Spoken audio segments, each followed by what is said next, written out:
apa kira-kira? Buat kesalahan Kamu apa? tidak membuat tugas yang seharusnya dikerjakan. Menurut kamu itu suatu kesalahan? Kalau boleh tahu kenapa kamu bisa melakukan kesalahan itu?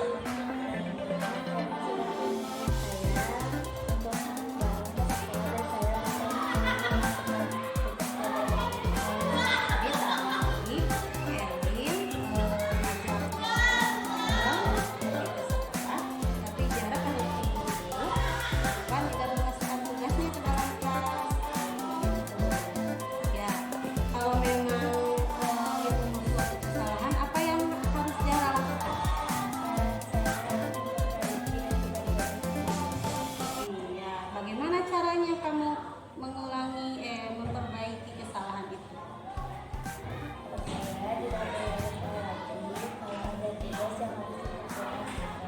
Iya, sebenarnya ibu juga sama suka lupa ya, suka lupa untuk memberikan untuk menyiapkan yang lain, suka lupa untuk hal-hal lain, tapi diusahakan ya. Kita itu memang pelupa, tapi diusahakan cara untuk selalu siap dalam mengerjakan tugasnya ya. Jadi alat-alat atau buku-buku yang harus dibawa hari ini harus disiapkan dulu di tas, di dalam tas. Nah, jangan terburu-buru ya. Nah itu. Ada lagi yang mau kamu perbaiki dengan cara apa? Terus bagaimana kalau mengerjakan tugas?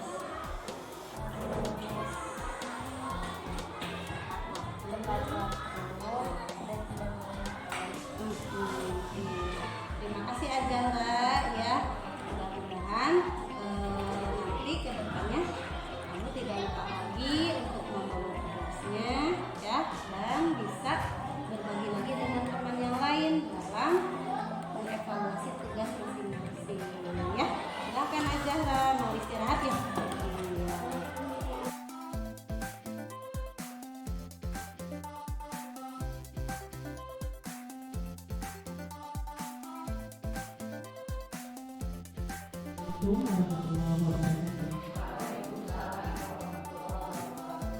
Alhamdulillahirrahmanirrahim.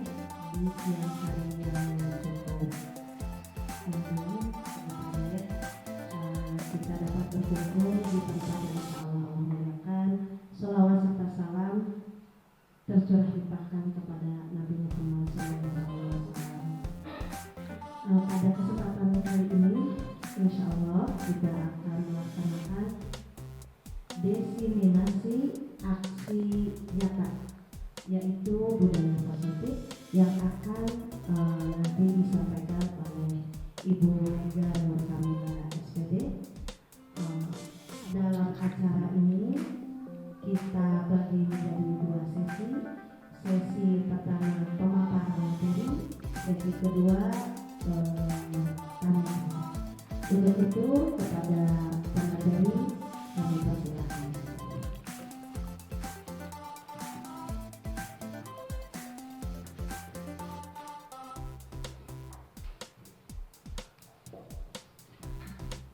Baiklah, terima kasih kepada moderator atas waktunya. Ibu Bapak Guru sekalian, saya hormati.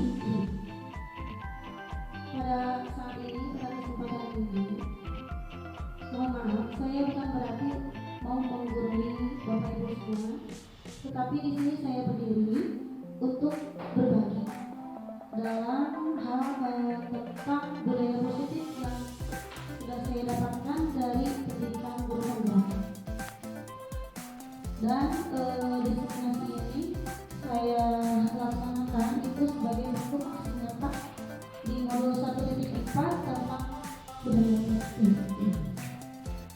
Baiklah Bapak Ibu semua, sebelum kita melanjutkan materinya, kita ice breaking dulu ya, supaya tidak mengantuk semuanya. Ice breakingnya seperti apa?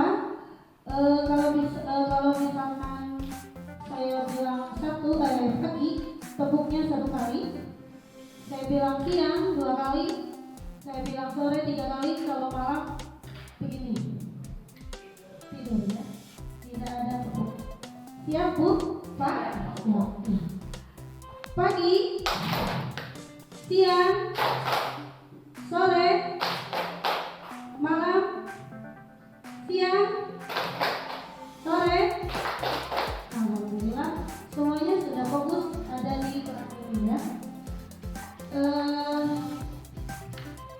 Selanjutnya sebelum saya melanjutkan ke pemaparan, saya akan melakukan kesepakatan forum dulu ya, karena ini adalah bentuk diskusi atau sharing ya.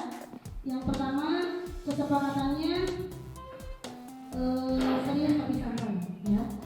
Ibu-ibu dan bapak boleh sambil mungil ya, ada itu makanannya atau boleh, pokoknya apa yang sudah ditulis ini kalau misalkan mau ditambahkan silakan. Yang kedua, semua orang boleh berpendapat dan bertanya, silakan. Yang ketiga, semua berpartisipasi dengan gembira, mudah-mudahan semuanya gembira di sini. Yang keempat, boleh sambil ngemil. Yang kelima, bersedia untuk direkam dan dipublikasikan karena ini adalah hal yang harus saya laporkan dan saya upload di YouTube. Kemudian saya laporkan ke BBM. Ya. Ibu, Bapak untuk kesepakatan kita kali ini. Ya. Terima kasih. Nah, kita lanjut ya. Yang akan kita bahas hari ini yang pertama adalah tentang perubahan paradigma. Kemudian ada disiplin positif, kemudian ada motivasi perilaku manusia, kebutuhan dasar manusia, keyakinan kelas, segitiga restitusi, serta pengalaman dan pembelajaran. Nah, sebelum melakukan topik-topik yang tadi, ada kegiatan pemantik dulu. Ya. Kegiatan pemantiknya adalah Anda dan teman Anda akan melakukan kegiatan. Coba buka. Anda adalah apa? Tugas Anda adalah meletakkan salah satu tangan Anda. Coba Anda bayangkan bahwa Anda menyimpan sesuatu yang sangat berharga dalam tangan Anda, di dalam kepala tangan Anda. Boleh dipraktikkan, ya Bu? Anda perlu menjaga benda tersebut sekuat tenaga Anda karena begitu pentingnya untuk kehidupan Anda. Tugas rekan Anda adalah B, mencoba dengan segala cara untuk membuka kepala tangan Anda. Teman Anda adalah B, boleh membujuk, menghakimi, mengintimidasi, memarahi, menggoda, menggelitik, bahkan menawari Anda uang agar Anda bersedia membuka kepala tangan Anda tersebut. Coba lakukan kegiatan, coba lakukan di atas dengan B secara bergantian. Nah, kita akan praktekkan ya. Boleh, misalkan ibu dan ibu ini sebelahan boleh. Yang satu seolah-olah memegang sesuatu yang berharga di kepala tangan.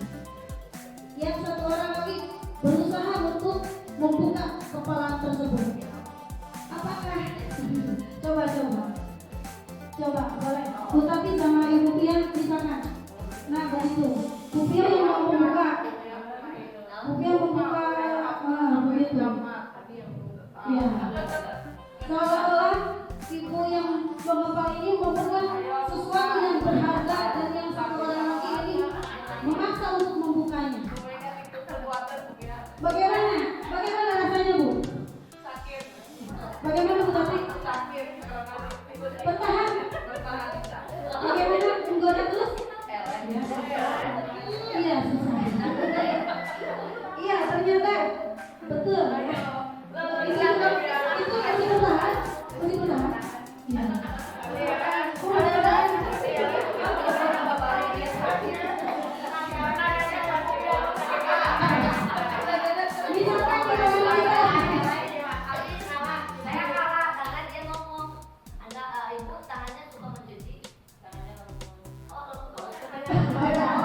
Iya, karena mungkin yang menggoda itu punya strategi. Dia membuka. Habis itu ada strateginya. Ada masalah. Ibu kepala.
paradigma stimulus respon menjadi pendekatan teori kontrol. Jadi nanti kita akan ada perubahan pergeseran mindset kita. Kontrol karena stimulus respon ini cenderung membuat atau menguasai seseorang untuk menjadi apa yang kita inginkan. Ini ada hubungannya sih dengan guru kita, dengan kita sebagai guru? Ada. Nah, ini perubahan paradigmanya. Yang tadinya stimulus respon ke teori kontrol atau teori pilihan. Siapa sesungguhnya yang memiliki kontrol? Nah, menurut teori stimulus respon, kita mencoba mengubah orang agar berpandangan sama dengan kita. Itu menurut teori stimulus respon. Padahal menurut teori kontrol, kita berusaha memahami pandangan orang lain tentang dunia. Jadi kita tidak memaksakan orang lain itu harus sama dengan kita. Tidak bisa, ya. Terus yang kedua, perilaku buruk dilihat sebagai suatu kesalahan. Itu menurut teori stimulus respon. Menurut teori kontrol, semua perilaku itu pasti memiliki tujuan. Mengapa orang itu berperilaku seperti itu? Pasti ada tujuannya. Jadi kita tidak langsung memfonis seperti itu. Kemudian orang lain bisa mengontrol saya menurut stimulus respon. Hanya Anda yang bisa mengontrol diri Anda. Seperti tadi yang Ibu lakukan. Ketika kita mengepal tangan dan mempertahankan apa yang kita pegang, itu kontrol kita yang berperan itu. Mau mempertahankan atau mau melepaskan. Kita tidak bisa diatur oleh orang lain, gitu kan? Kemudian pemaksaan ada berdasarkan tujuan gagal. Kolaborasi dan konsensus menciptakan pilihan-pilihan baru. Seperti yang Ibu Susi dari Pulau lakukan tadi ada kolaborasi, tadi ada strategi. Pada akhirnya membuka. Gitu. Ada kolaborasi, ada obrolan, ada komunikasi. Kemudian model berpikir menang, kalah. Kalau stimulus respon, yang penting menang dan kalah. Kalau teori kontrol, model berpikirnya, kalau misalkan musuh menang, kita menang. Tidak ada yang dirugikan, tidak ada yang kalah. Itulah pentingnya tadi kolaborasi. Nah, pada saat ini dari tadi kita bicara tentang budaya positif. Apa sih landasannya? Begini, pertama adalah filosofi pendidikan Ki Hajar Dewantara, yaitu pendidikan yang berpihak pada murid. Itu landasannya. Yang kedua, standar nasional pendidikan, khususnya di standar kompetensi kelulusan, standar pengelolaan pendidikan, standar pendidikan, standar pendidikan, dan standar proses. Itu adalah landasannya.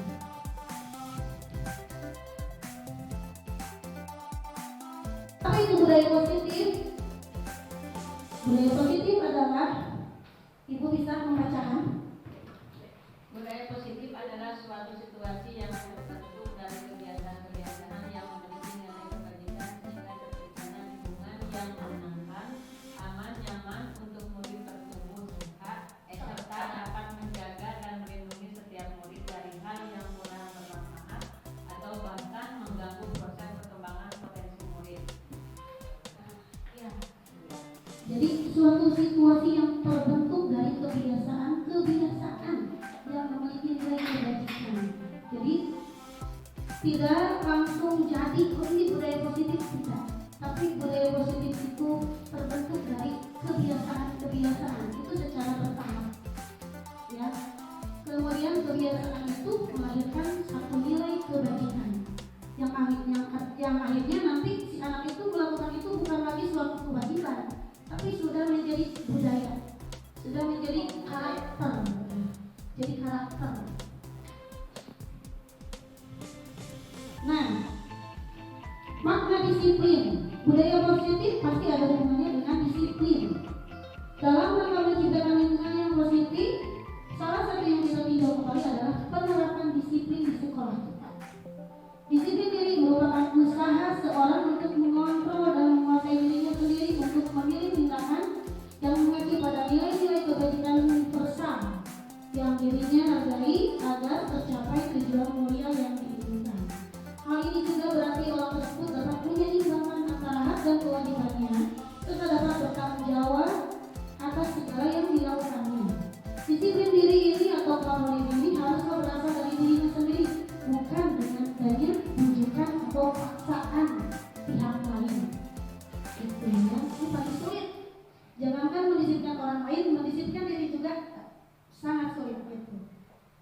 Tapi kita mulai dari hal yang kecil saja dulu, dari diri sendiri. Iya. Kemudian Bapak Pendidikan kita, Bapak Ki Hajar Dewantara menyatakan bahwa di mana ada kemerdekaan, disitulah harus ada disiplin yang kuat. Kalau kita mau merdeka harus disiplin. Sungguh pun disiplin itu bersifat self disiplin, yaitu kita sendiri yang mewajibkan kita dengan sekeras-kerasnya. Tetapi itu sama saja, sebab jika kita tidak cakap melakukan self disiplin, jumlah penguasa lain mendisiplinkan diri kita. Dan peraturan demikian itu harus ada dalam suasana yang berbeda. Jadi yakin ya dulu kalau ketika kita lagi dijajah, mana mungkin bisa merdeka kalau para pahlawannya tidak disiplin. Yakin sekali ya.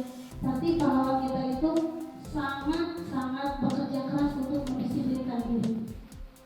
Dan kita hanya sekarang meneruskan agar menikmati kemerdekaan ini. Nah, selain disiplin, ada juga nilai kebajikan. Nilai kebajikan. Dr. William pada teori kontrol menyatakan bahwa setiap perbuatan memiliki suatu tujuan. Dan dia dosen mengemukakan bahwa dengan mengaitkan nilai-nilai kebajikan yang diyakini seorang, maka motivasi intrinsiknya akan terbangun sehingga menggerakkan motivasi dari dalam untuk dapat mencapai tujuan mulia yang diinginkan. Salah satu tujuan mulia dalam pendidikan kita merujuk kepada profil pelajar yang 5 itu ya. Yang pertama ada beriman dan bertakwa kepada Tuhan Yang Maha Esa dan beramal mulia. Yang kedua berkebinekaan global. Yang ketiga bergotong royong, mandiri dan kreatif dan bergerak kritis. Jadi motivasi intrinsik nanti kita bahas di depan tentang motivasi. Ternyata motivasi itu banyak ya.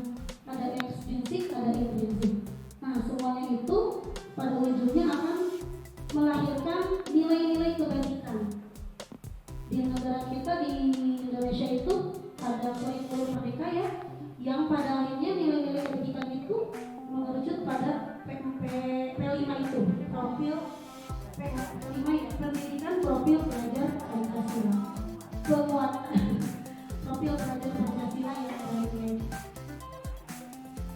Iya, penguatan pendidikan profil pelajar Pancasila. Nah, selanjutnya menurut dia dosen mengumpulkan bahwa ada 3 motivasi perilaku manusia. Yang pertama untuk menghindari ketidaknyamanan atau hukuman.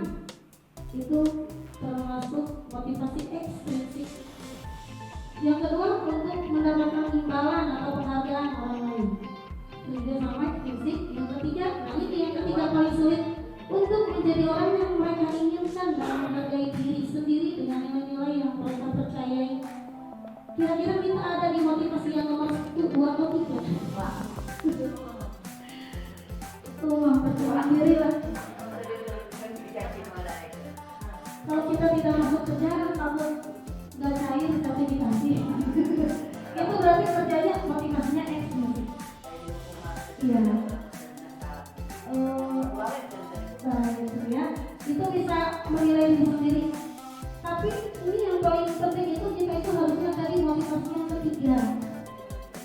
Itu ada dalam lahir dari diri kita, dari diri sendiri. Kita itu tidak mengharap apa-apa, tidak takut dihukum. Kita mau mengerjakan ini karena saya menghargai diri saya ini berhak mendapatkan yang terbaik, berhak untuk mendapatkan perlakuan yang baik.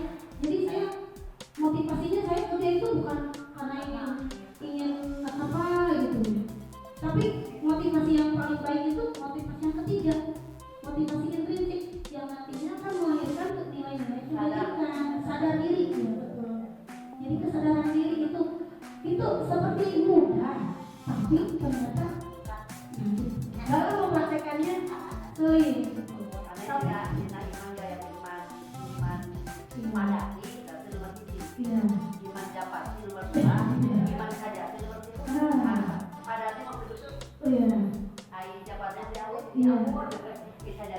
Iya, sadar diri ya, itu ada hubungannya. Berarti nyambung ya, Bu? Iya, nyambung. Motivasi itu berarti marilah kita menuju motivasi yang ketiga. Berusaha saja,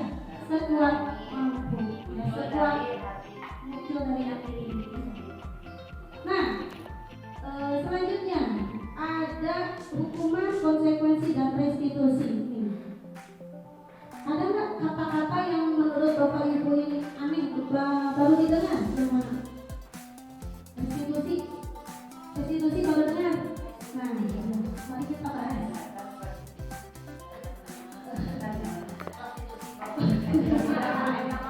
Itu beda lagi ya. Hukuman, konsekuensi, dan restitusi. Untuk itu kita perlu meninjau ulang tindakan penegakan peraturan atau keyakinan kelas sekolah kita selama ini. Tindakan terhadap suatu pelanggaran pada umumnya berbentuk hukuman atau konsekuensi. Nah, di restitusi nggak ada tuh. Rata-rata dihukum, anak itu hukum. Oh ini konsekuensinya begini. Oh hukumannya seperti ini. Dalam budaya positif diperkenalkan program disiplin positif yang dinamakan restitusi. Apa perbedaannya hukuman, konsekuensi, dan restitusi itu? Yang pertama hukuman. Hukuman itu sesuatu yang harus terjadi bila ada pelanggaran. Anak tidak memakai sepatu, dihukum. Melanggar karena tidak memakai sepatu, hukum keli atau asuti gitu. Keli 10 keli. Nah itu langsung aja kalau ada yang melanggar hukum. Kemudian konsekuensi. Konsekuensi disiplin yang baik membantu seorang anak untuk belajar bahwa ada konsekuensi atas tindakan mereka. Idealnya konsekuensi harus segera mengikuti tindakan dan harus relevan dengan perilaku. Kalau konsekuensi itu ada kesepakatan dulu di awal. Kalau kamu tidak begini, kamu harus begitu. Itu konsekuensinya. Misalkan kamu telat 5 menit, misalkan nanti ibu akan kasih tugas 5 menit. Jangan dulu istirahat, itu misalkan konsekuensi. Itu tidak menyakiti, itu pasti si siswa akan menyatakan menerima. Kami jawab. Tapi yang direstitusi seperti ini. Restitusi adalah proses menciptakan kondisi bagi murid untuk memperbaiki kesalahan mereka, sehingga mereka bisa kembali pada kelompok mereka dengan karakter yang lebih kuat. Itu menurut saya. Restitusi juga merupakan proses kolaboratif yang mengajarkan murid untuk mencari solusi untuk masalah mereka dan membantu murid berpikir tentang orang seperti apa yang mereka inginkan dan bagaimana mereka harus memperlakukan orang lain. Jadi ketika anak itu melakukan kesalahan, kita tidak bisa langsung memberi hukuman atau konsekuensi, tapi kita wawancara dulu. Sadar nggak? Dikembalikan lagi ke siswa. Kamu mau perbaiki nggak ini? Caranya bagaimana? Solusinya bagaimana? Jadi ada komunikasi dengan siswa, dengan orang, kalau di rumah dengan anak, gitu. Jadi ada tabayun istilahnya. Kalau di Islam itu ada tabayun, ada kejelasan dulu. Ini harusnya bagaimana? Harusnya ini bagaimana? Nanti ada langkah-langkahnya di restitusi seperti apa. Nih perbedaan hukuman dan konsekuensi. Kalau hukuman sesuatu yang menyakitkan harus terjadi. Kalau konsekuensi sesuatu itu harus terjadi. Mau sakit mau enggak itu mah harus terjadi karena sudah konsekuensi. Kemudian hukuman membuat anak sakit, bisa fisik ataupun hati. Ya kalau hati mungkin pakai kata-kata untuk jangka waktu yang lama. Kalau konsekuensi membuat anak merasa tidak nyaman dalam jangka waktu yang pendek itu ibu. Ya pasti tahu dia menerima tapi tidak nyaman. Dia menerima kesalahan, menerima apa yang dijadikan konsekuensinya, tapi dia nggak nyaman.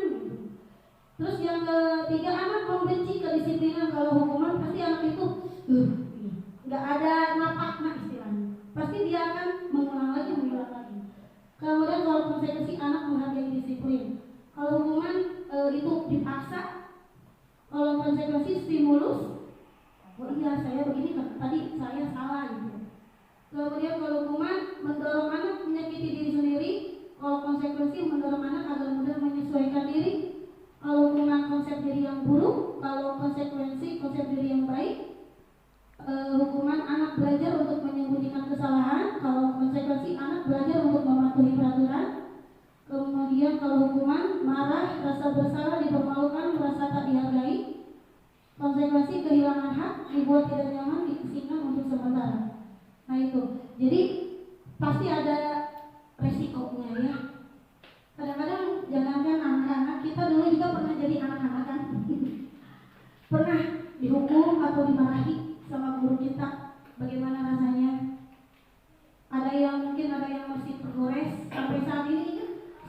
itu dulu gini asik. Dalam benak kita ada sosok guru yang misalkan dalam memperlakukan kita itu seperti apa. Kita ingat. Kemudian nah, beda lagi dengan restitusi. Kalau ini ada restitusinya. Kalau hukuman sesuatu yang menyakitkan tadi. Kalau restitusi itu merupakan pilihan. Anak diberi pilihan. Oh iya, saya sedang ini. Oh iya, saya berarti harus memperbaiki seperti ini. Kemudian menguatkan untuk murid dalam jangka waktu yang panjang. Kemudian korban mendapatkan ganti. Misalkan maksudnya korban itu ada 2 anak yang sedang bertengkar tuh. Seperti siapa? Yang di kelas 4 Bu Tintin itu, yang sepatunya itu itu. Nah, itu masalah. Itu masalah, kita tidak tahu kejelasannya seperti apa. Jadi jika ada korban harus dapat ganti. Misalkan dapat sesuatu yang dia dapatkan lagi setelah dia merasa sakit gitu. Misalkan kalau siapa ya, ada 2 anak berkelahi sampai salah satu anak itu kancingnya coplok, kancing bajunya itu. Nah, harus bisa si anak yang lawannya itu membuat bajunya itu menjadi utuh lagi kancingnya. Dia harus bisa sadar seperti itu. Oh, ibu, berarti saya harus, solusinya saya harus mengganti nih, apapun caranya. Tapi nggak boleh merepotkan orang lain gitu. Dia harus berusaha sendiri, belajar untuk menjahit itu kancing, memasangkan itu kan. Nah, sampai dia itu menyadari, oh iya ini solusinya seperti ini gitu. Kemudian mendapatkan penguatan sampai masalah terpecahkan. Murid belajar bertanggung jawab untuk perilakunya, fokus pada pemecahan masalah dalam jangka waktu yang panjang. Kemudian si siswa, apa yang kamu yakini, siswa menyadari, oh itu salah, berarti saya harus begitu gitu. Apa yang bisa kamu lakukan untuk memperbaiki masalah? Murid atau anak menghormati dirinya dan orang lain gitu. Oh, seharusnya saya tidak boleh jahat sama orang. Kalau saya jahat, nanti saya akan, nah itu. Jadi ada apa ya? Berpikir, ya, kesadaran diri, dan dia itu akan berpikir, dan itu akan pada akhirnya akan membentuk budaya yang positif gitu. Nah, berdasarkan bahasa di atas, maka kita bisa menyimpulkan bahwa hukuman bersifat tidak terencana atau tiba-tiba. Anak atau murid tidak tahu apa yang akan terjadi dan tidak dilibatkan.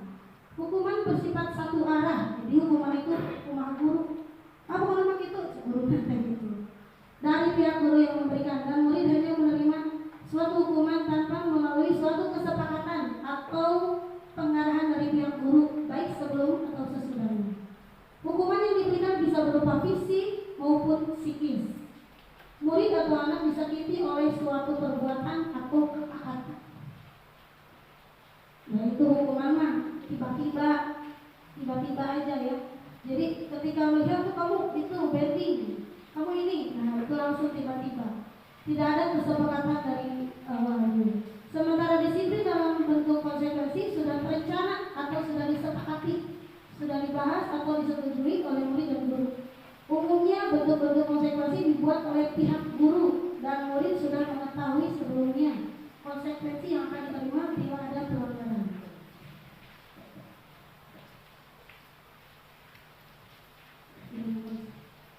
Tapi kalau mau dicoba boleh. Menurut ibu, ini yang nomor 1 hukuman atau konsekuensi. Mencatat 100 kali dalam buku kalimat, saya tidak akan terlambat lagi karena terlambat ke sekolah. Hukuman atau konsekuensi? Hukuman. Karena itu. Tapi selanjutnya bisa jadi konsekuensi. Iya. Karena ada kesepakatan. Gitu. Yang nomor 2. Mencatatnya hukuman, tapi kalimatnya bisa menjadi konsekuensi. Saya tidak akan terlambat lagi datang.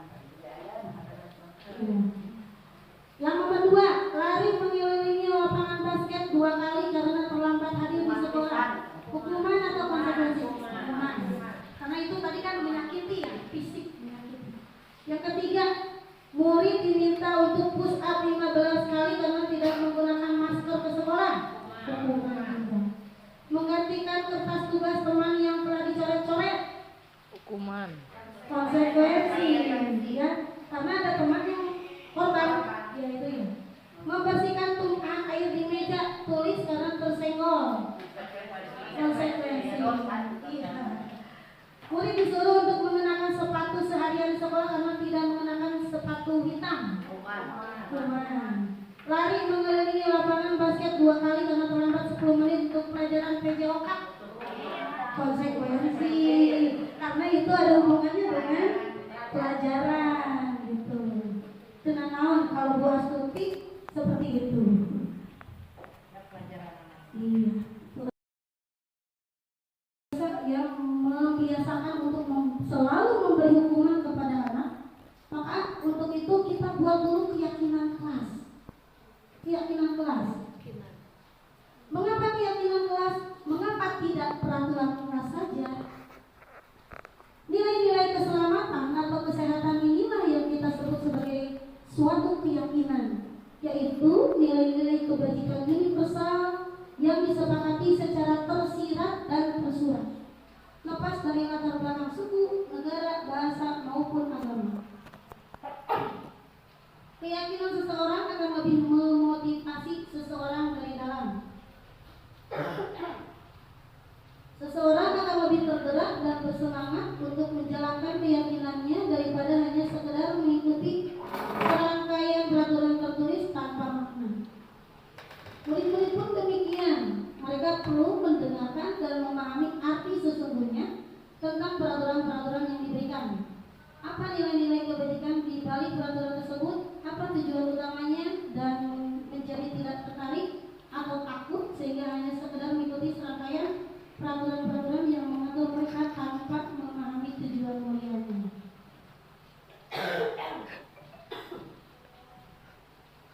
Iya, itu peraturan ya. Jadi peraturan itu sesuatu yang sudah dibuat gitu. Iya. Speaking lagi ya, pagi. Siang. Sore. Malam. Dam. Iya, masih semangat. Kita lihat ya perbedaan antara keyakinan kelas atau peraturan. Kalau keyakinan itu nanti akan menimbulkan motivasi yang intrinsik, seperti yang tadi kita bahas bahwa motivasi itu ada 3, ekstrinsik dan motivasi 1 menghindari hukuman, kedua mengharapkan imbalan, yang ketiga itu menghargai diri. Nah, yang termasuk menghargai diri itu motivasi intrinsik. Nah, dengan keyakinan itu akan melahirkan motivasi intrinsik. Motivasi intrinsik akan melahirkan nilai-nilai kebajikan. Nilai-nilai kebajikan itu akan membentuk suatu profil pelajar Pancasila yang selalu kita idam-idamkan di kurikulum mereka ini ya. Beda kalau peraturan kelas itu atau peraturan sekolah itu nantinya membentuk motivasi ekstrinsik. Kalau motivasi ekstrinsik itu nanti ada yang takut gitu kan, takut dihukum, baru dia itu berdisiplin. Kalau tidak ada ya lengah lagi gitu. Nah itu, tapi umumnya di kelas kita masih motivasi ekstrinsik. Iya.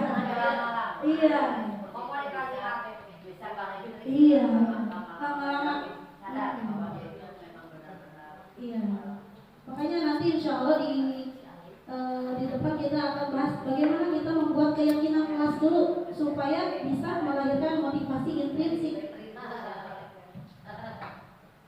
Nah ini ibu bapak nih, jika ibu mau membuat keyakinan kelas di kelas masing-masing atau di sekolah kita, prosedurnya begini. Prosedur pembentukan keyakinan kelas: 1. Mempersilakan warga sekolah atau murid di sekolah untuk bercurah pendapat tentang peraturan yang telah disepakati di sekolah kita atau di kelas. Jadi kita itu ngobrol sama murid, sama anak. Baru anak-anak, menurut kalian, yang pertama keyakinan kelas kita nomor 1 apa? Bu, tidak boleh membuang sampah sembarangan. Ya oke, tulis. Sepakat? Jadi bercurah pendapat.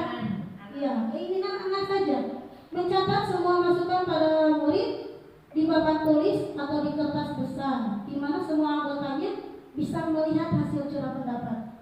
Jadi itu keinginan anak seperti ini. Oh iya ya udah, Bu, kalau mau bertanya, acungkan tangan dulu. Oke, tulis. Bu, di kelas tidak boleh makan. Ya, ditulis. Itu secara tidak langsung mereka sendiri meyakini bahwa hal itu tidak baik ketika dilakukan ketika belajar. Gitu. Jadi anak itu sudah punya keyakinan. Bu, kalau misalkan belajar nggak boleh mengganggu orang, Bu. Iya, tulis. Nah, nanti yang bicara adalah anak-anak baiknya. Tapi Iya. saya pernah di kelas itu. Iya. Karena masalahnya banyak di kelas saya berikan apa tadi jawab anak-anak. Coba ibu mau tahu masalah apa yang ada di kelas disebutkan sama anak-anak. Kata anak yang satu, Bu, tidak boleh tidak boleh makan di kelas. Waktu itu diterang. Tidak boleh laki-laki. Ada lagi nggak masalahnya? Satu baru satu masalah. Kata ibu mah banyak. Gitu. Jadi seperti itu. Iya. Itu Bu Susi, padahal sebetulnya semuanya sudah melakukan.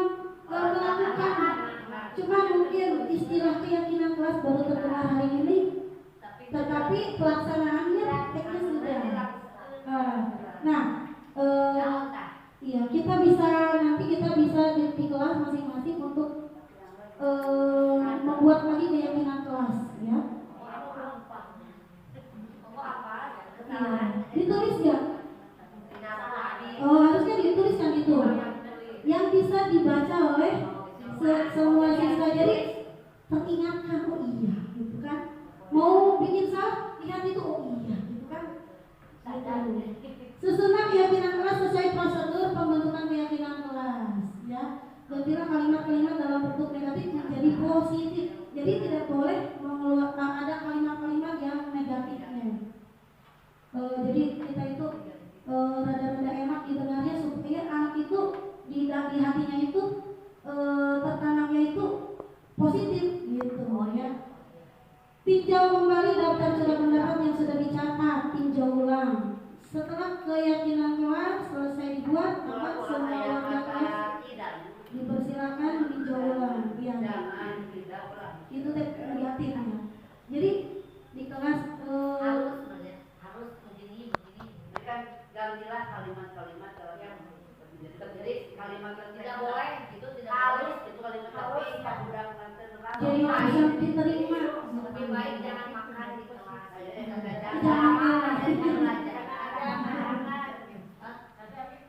Terima kasih. Itu konsekuensi, ya. Iya. Tapi sebaiknya kalau misalkan ada konsekuensi begitu, belum ada keyakinan di hatinya, belum ada kesadaran diri. Jadi sebaiknya ibu dulu membuat dulu keyakinan kelas. Ibu mau nanya anak-anak, kalau misalkan ada yang tidak mengerjakan tugas, bagaimana? Gitu kan? Bagaimana? Bu, kalau yang iya, kan gitu. Ada kesepakatan dulu, gitu, ya. Jadi dan terus nanti kesepakatan yang udah dibuat jangan lupa ditempel, dibikin supaya anak itu membaca, mengingatkan, gitu. Keyakinan kelas selanjutnya bisa dilekatkan di dinding kelas di tempat yang mudah dilihat semua warga kelas. Kelas 1 dan kelas 2 tidak mungkin sama, gitu ya. Bu Norma sudah punya? Iya. Alhamdulillah, ya. Alhamdulillah sudah. Tapi namanya kalau classroom rules. Rules, ya, itu aturan. Aturan tapi disepakati bersama pada saat awal masuk kelas 4 saya membuat aturan dengan kesepakatan bersama. Iya.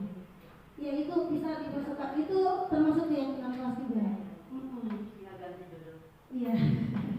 Itu judulnya English. Tapi maksudnya ke situ, ya. Judulnya English tapi tetap Jadi pasti setiap kelas itu punya keyakinan kelasnya beda-beda. Tidak mesti sama sih. Karena kebutuhan kelas 1 dan kelas 2 sama kelas 5 beda. Nah sebenarnya ini hal seperti ini dari dulu juga harus sulit, tapi kadang-kadang harus sadar Iya. dalam situasi tertentu orang ingin membuat sesuatu. Iya.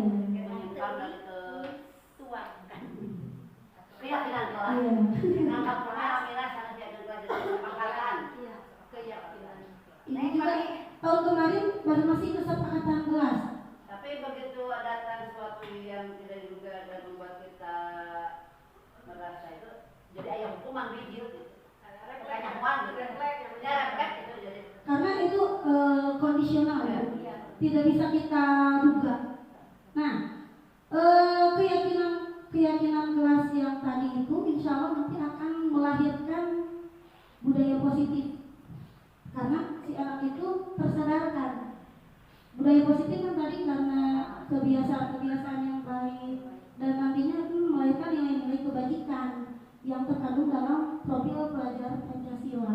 Si anak itu bisa berketuhanan yang maha besar. Alhamdulillah ya, di sekolah kita mah udah jadi kebiasaan gitu, udah ada kebiasaan mulai sholat duha gitu kan, baca doa, baca Quran, bateki ya, itu udah. Kemudian berkebinekaan global, gotong royong juga, kreatif, bernalar kritis, mandiri. Hanya sebagian mungkin yang harus kita kebalkan nilai-nilainya, seperti berkebinekaan global itu ada upacara, ya udahan tiap hari Senin, tiap hari pakai baju pramuka juga, itu juga sudah termasuk berkebinekaan global. Kemudian mandiri, nah itu apa? Bullying itu mah masalah ya. Masalah ya. Hormatilah teman-temanmu untuk tidak melakukan perbuatan. Iya. Dan kita sebagai guru ya harusnya mengingatkan siswa kita untuk tidak melakukan hal itu. Jadi timbullah kasih sayang, menghormati atau menghargai di dalam kelas. Iya. Nah, kenapa bisa mengejek yaitu anak? Nah ini ada hubungannya dengan kebutuhan dasar manusia.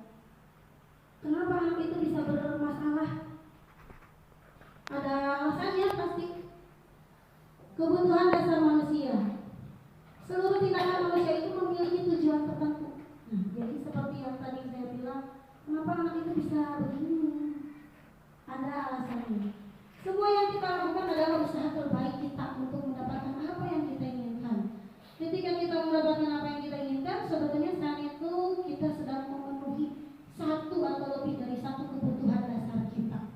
Jangankan anak, kita juga manusia ya. Kita orang dewasa pasti memiliki kebutuhan dasar. Apa kebutuhan dasar itu? Yang pertama ada kebutuhan dasar bertahan hidup. Gak usah disuruh makan, kalau lagi lapar mah pasti makan, gitu kan? Karena untuk bertahan hidup.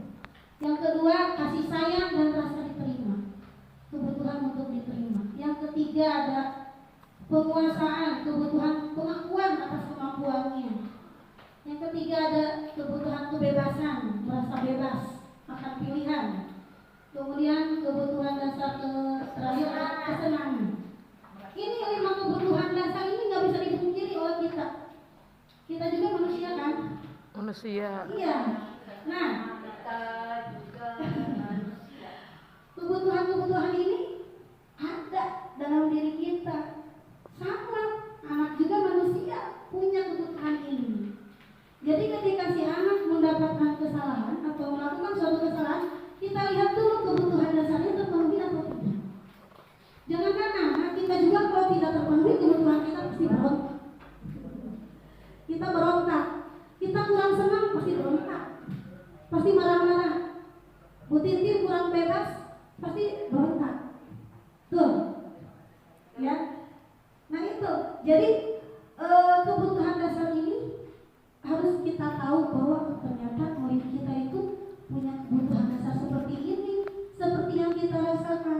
Kenapa anak itu berontak? Kita telusuri. Oh ternyata anak aku kurang kasih sayang. Iya, bisa dianalisa itu. Kenapa anak itu suka nangis terus? Mungkin dia kurang perhatian, kurang kasih sayang. Kalau kita juga kurang perhatian, kita bagaimana? Ya. Perhatian dari siapa, Bu? Iya. Kalau Pri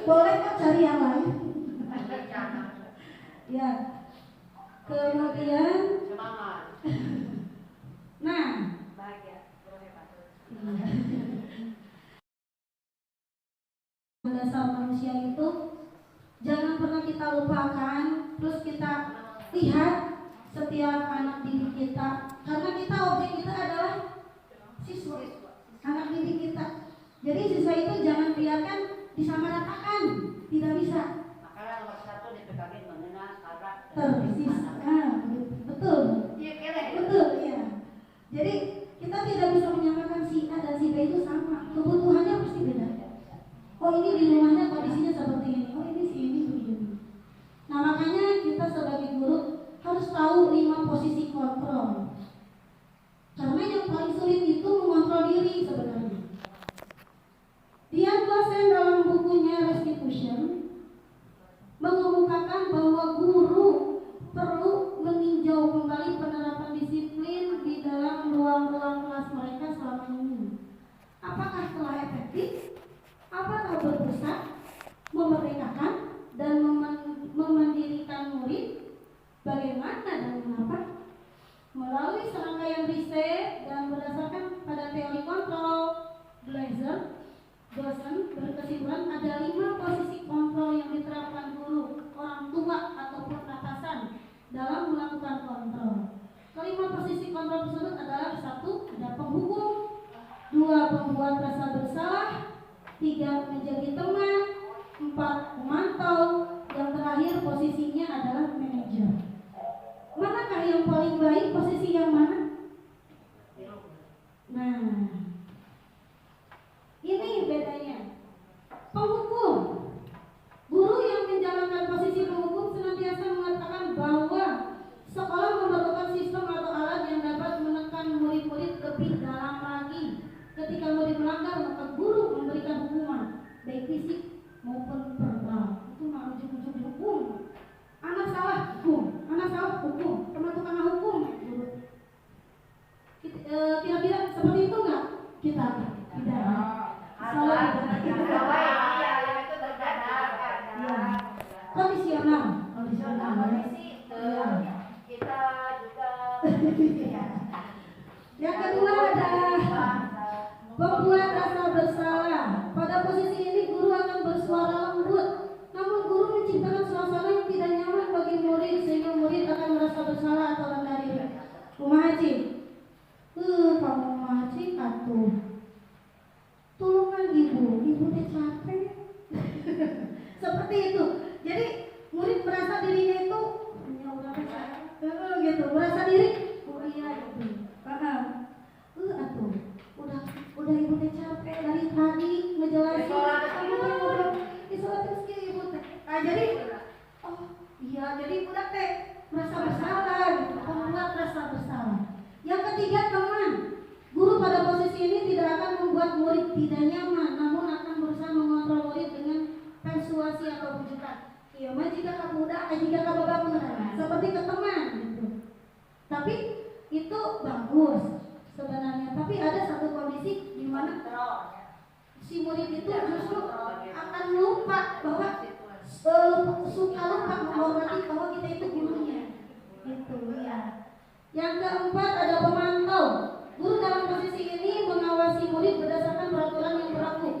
Guru akan menindaklanjuti pelanggaran murid dengan menerapkan teori stimulus respon dan memberikan konsekuensi yang sesuai. Seperti yang tadi, ini memantau dan aturan itu kamu salah, berarti begitu. Itu mantau saja. Gitu. Guru itu memantau.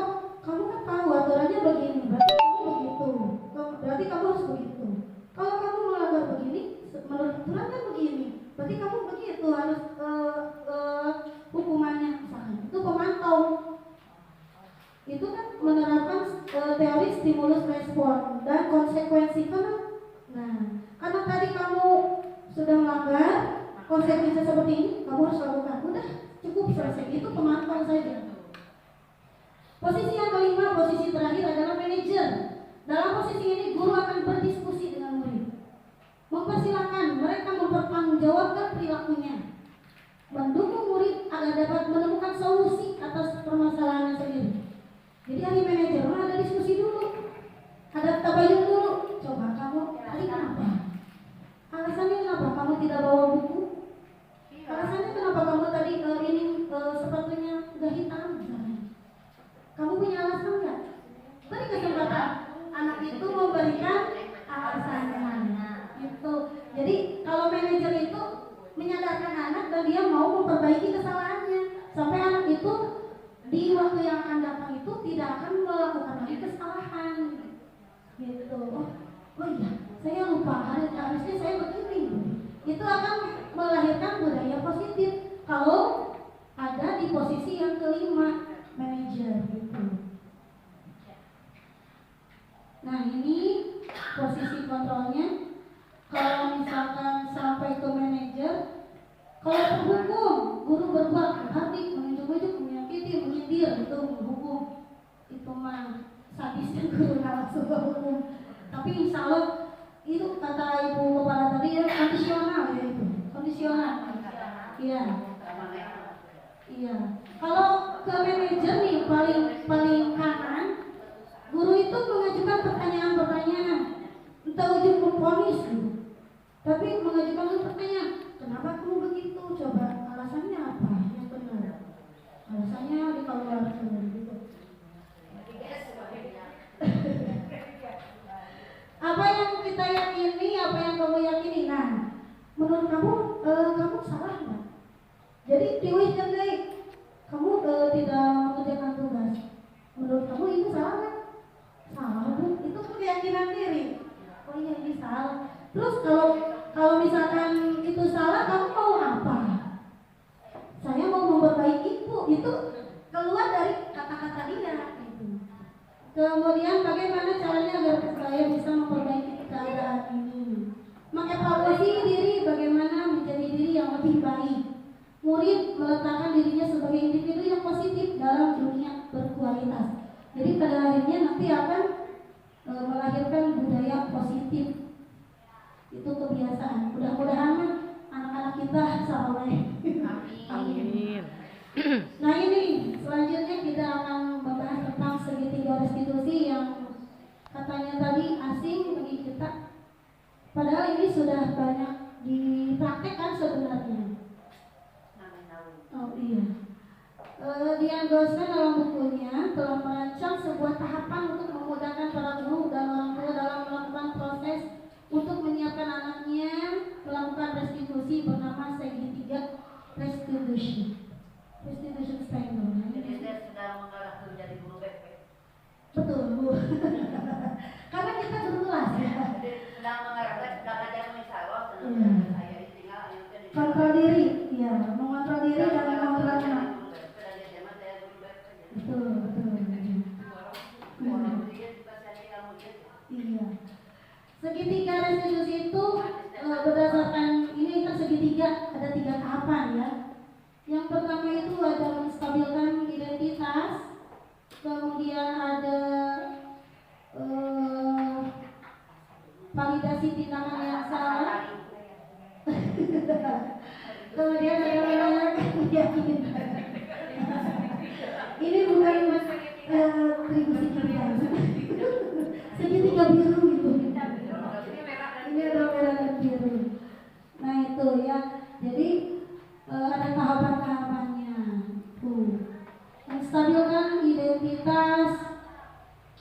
Jadi bagian dari dasar dari segitiga bertujuan mengubah identitas anak dari orang yang gagal, orang melakukan kesalahan menjadi orang yang sukses. Anak yang melanggar peraturan karena sedang mencari perhatian adalah anak yang sedang mengalami kegagalan. Ia mencoba untuk memenuhi kebutuhan dasarnya, namun ada benturan. Seperti siapa ya tadi ada yang di kedepankan itu siapa? Dia itu, iya, itu kita analisa kebutuhan dasarnya sudah terpenuhi belum? Yang 5 tadi. Yang tadi kata apakah saya pernah ditanya? Iya. Maka diboleh. Itu sorry clear. Iya. Karena ada ibu pada dari betul nanti. Sadar ya. Sadar. Tapi besok teh Itu di luar kendali kita. tadi akhirnya yang harus kejadian betul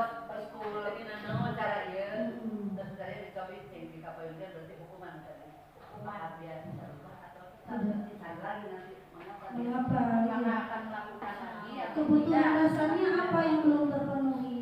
Pasti karena kita itu ada hubungannya di sekolah ada bukan tempat paling dominan itu anak itu justru di rumah. Jadi paling besar pengaruhnya itu adalah dalam rumahnya sendiri, orang tuanya sendiri. Tuh, itu masuk karena masalah. Bermasalah. Dia mencoba untuk memenuhi kebutuhan dasarnya, namun ada benturan. Kalau kita mengkritik dia, maka kita akan tetap membuatnya dalam posisi gagal. Kalau kita ingin menjadi reflektif, maka kita harus meyakinkan si anak dengan cara mengatakan iman ini. Berbuat salah itu tidak apa-apa. Gitu. Semua orang juga pernah salah. Tapi ya, ibu harap kamu, kita itu bisa menjadi orang yang lebih baik. Dari kesalahan itu kita bisa memperbaiki diri. Jadi kita itu terus harusnya ulang-ulang memponis orang, kamu tuh sama ini. Gak bisa begitu. Sebenarnya semua orang itu bisa bersalah. Gitu. Tidak ada manusia yang sempurna. Saya juga pernah melakukan kesalahan itu. Kita bisa, tapi ini bisa diselesaikan. Kamu bisa jadi anak baik. Sebenarnya kamu bisa jadi anak baik asal kamu begini. Jadi kita kerahkan. Sabar. Nah, sabar. Kamu pasti punya alasan mengapa melakukan ini. Jadi pas anak itu melakukan salah, pasti kamu punya alasan kenapa kamu begini. Kenapa kamu pakai sendal capit gitu kan? Kamu patut bangga pada dirimu karena kamu telah melindungi sesuatu yang penting buatmu. Jadi kita angkat hula. Kamu boleh mempertahankan sikap itu, tapi kamu harus menambah sikap yang baru. Kalau tapi itu kondisional bahasanya. Restitusi tidak menyarankan guru bicara ke murid bahwa melanggar aturan adalah sikap yang baik. Begitu. Jadi kalian sanes berarti melanggar sikap yang baik, bukan. Tapi diperhalus bahasa anak gitu. Tapi dalam restitusi guru harus memahami alasannya dan paham bahwa setiap orang pasti akan melakukan yang terbaik di waktu tertentu. Tuh ya. Tidak bisa dipaksakan. Budak iya di SD kudu begini. Nyatanya murid kita di SMP sudah ada yang jadi apa gitu. Lebih dia biasa-biasa, ternyata di SMP dia udah luar biasa. Banyak kan ya di Muhammadiyah banyak. Sisi kedua adalah validasi tindakan yang salah. Nah, setelah tadi kita identifikasi, yang kedua adalah memvalidasi tindakan yang salah. Nah, setiap tindakan kita dilakukan dengan satu tujuan, yaitu memenuhi kebutuhan dasar. Kalau kita memahami kebutuhan dasar apa yang mendasari sebuah tindakan, kita akan bisa menemukan cara-cara paling efektif untuk memenuhi kebutuhan tersebut. Nah, kata-kata yang kita pilih adalah ini. Padahal kamu bisa melakukan yang lebih berguna. Misalkan itu ya. Kamu pasti punya alasan. Mengapa itu? Memvalidasi. Sama yang tadi ya. Kamu patut bangga pada dirimu sendiri karena kamu telah melindungi sesuatu. Itu sama yang tadi. Nah, yang ketiga menyerahkan keyakinan. Jadi yang ketiga, apa yang kita percaya sebagai kelas atau keluarga. Ini karena keyakinan kelas. Menurut keyakinan kelas itu benar atau salah gitu. Diuihkan deui, dibalikkan deui. Kemudian apa nilai-nilai umum yang kita telah sepakati? Itu kembali lagi ke keyakinan kelas. Iya. Nah, kenapa harus segitiga restitusi? Karena restitusi fokus pada kebutuhan dasar murid. Mengapa restitusi? Yang pertama, restitusi itu bukan untuk menebus kesalahan, mencari kebutuhan dasar yang berdasarkan tindakan. Restitusi diri adalah cara yang paling baik. Restitusi fokus pada karakter bukan tindakan. Restitusi itu menguatkan. Restitusi fokus pada solusi. Restitusi mengembalikan yang berbuat salah pada kelompoknya. Nah, ibu bapak, dari semua pemaparan yang saya sampaikan tadi, bahwa kita sebagai guru itu baiknya, gitu. Baiknya itu ada di posisi kontrol yang nomor 5, yaitu sebagai manajer, gitu. Sebagai manajer. Dan sebagai manajer itu jika ada jika ada murid kita yang melakukan kesalahan itu ya kita tidak bisa langsung memvonis dia atau menghukum dia gitu. Tapi kita kasih cari dulu informasinya melalui tahapan-tahapan restitusi gitu.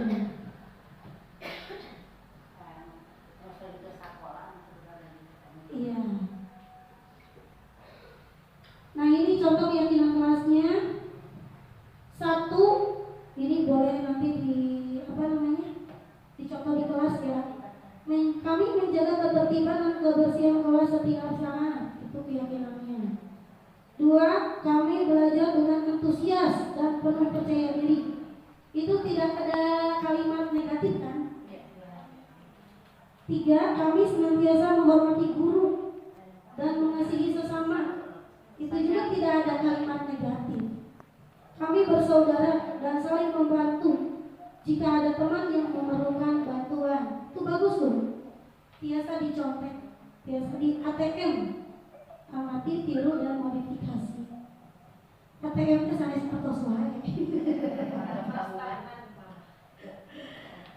Amati, tiru, modifikasi.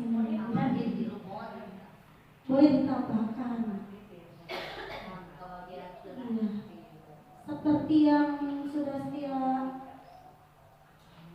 praktekkan restitusinya.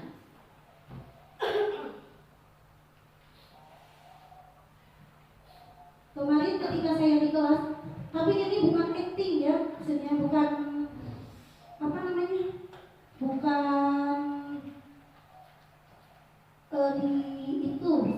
bukan di setting, tapi ini betul kejadian di kelas.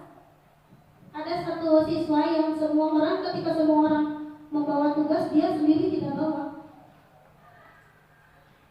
Dibalik.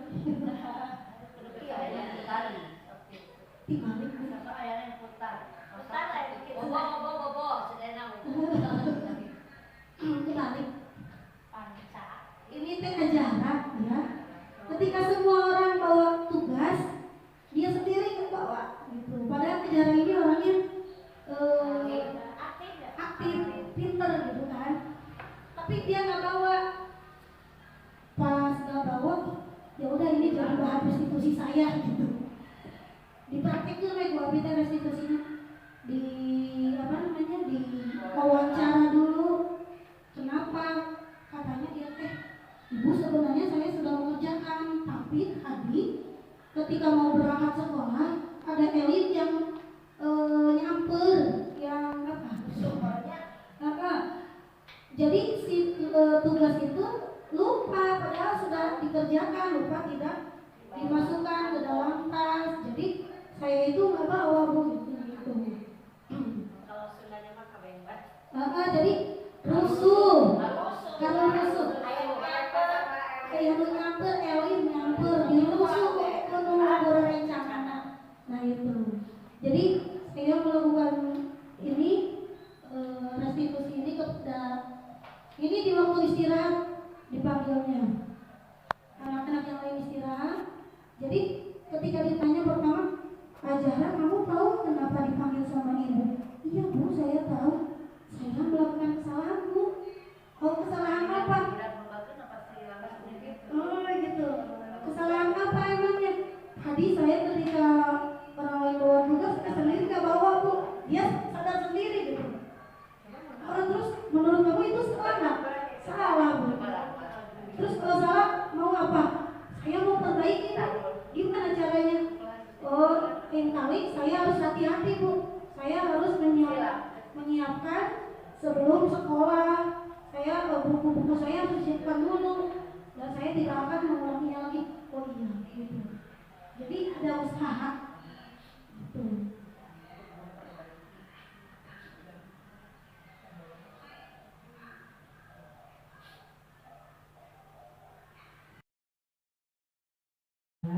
Pemaparan materi yang cukup jelas ya dari Ibu Rara.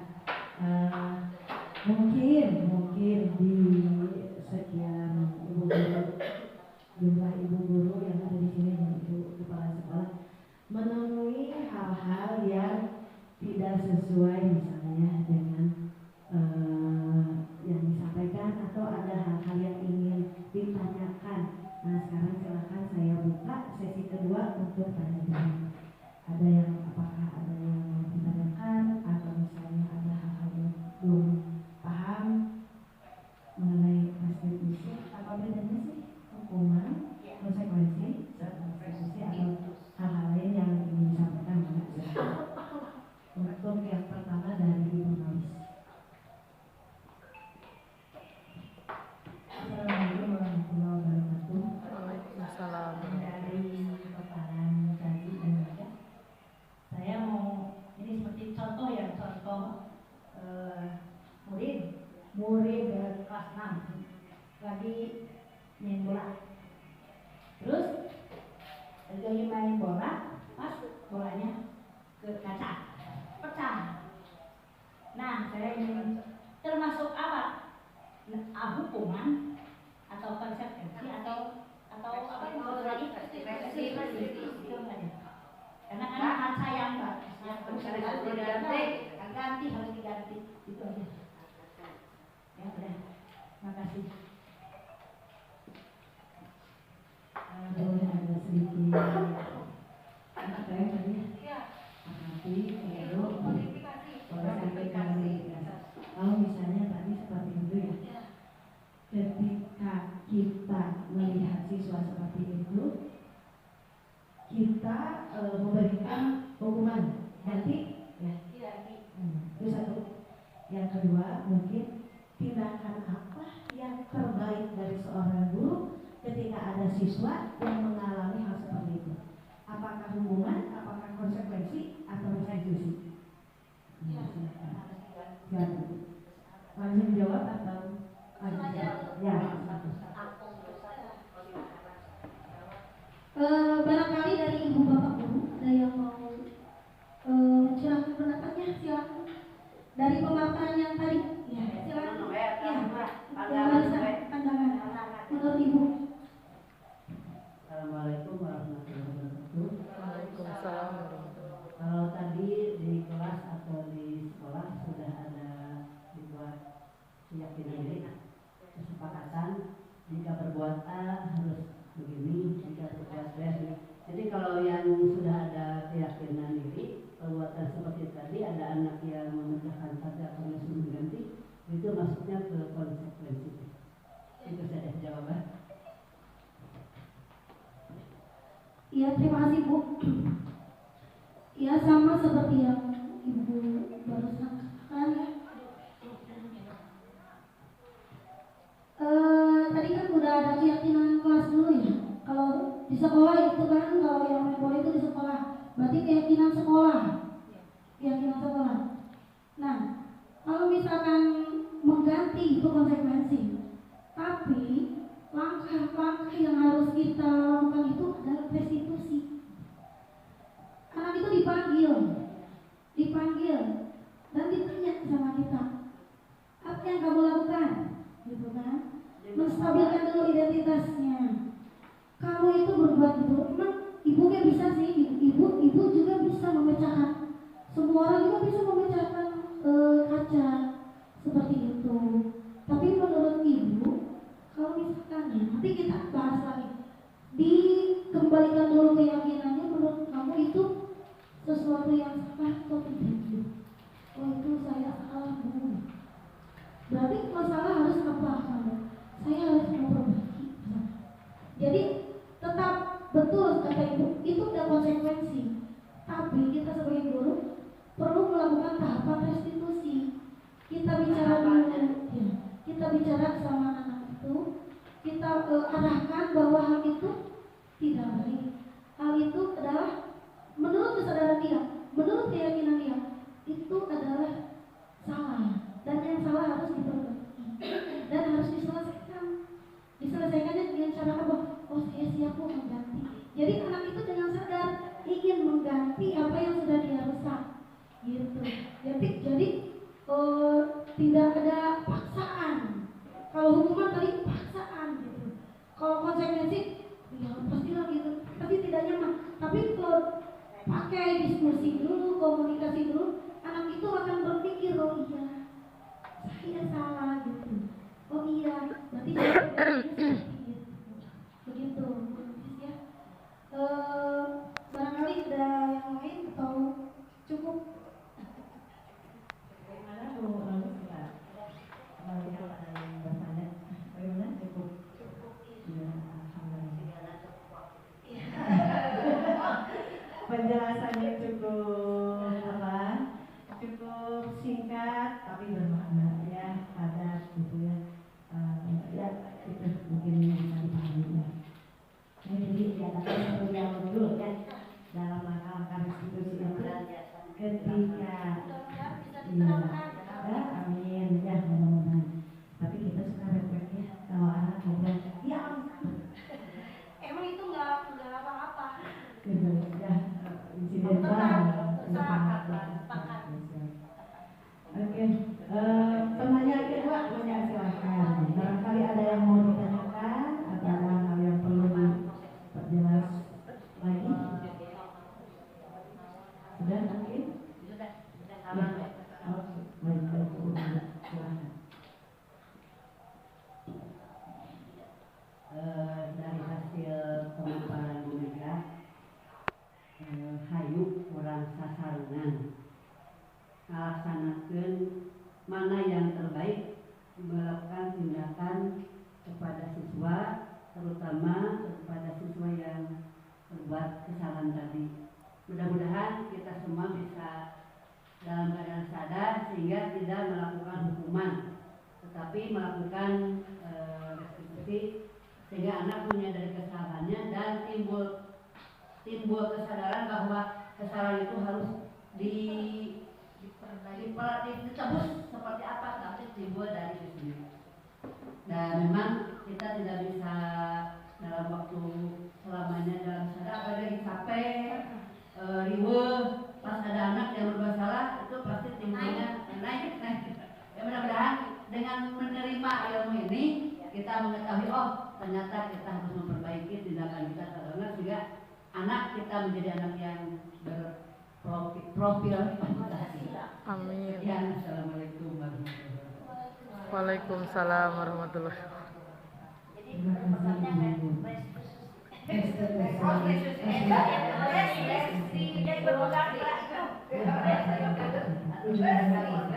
Dan posisi kita tadi yang posisi kelima ya. Itu yang paling baik. Iya, itu yang paling baik untuk posisi seorang baik. Itu mungkin.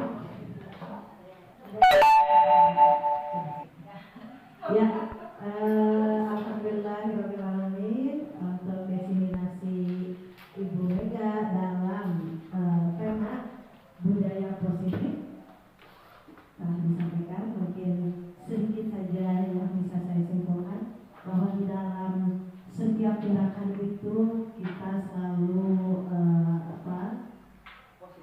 ada tujuan, ya, baik anak, baik guru.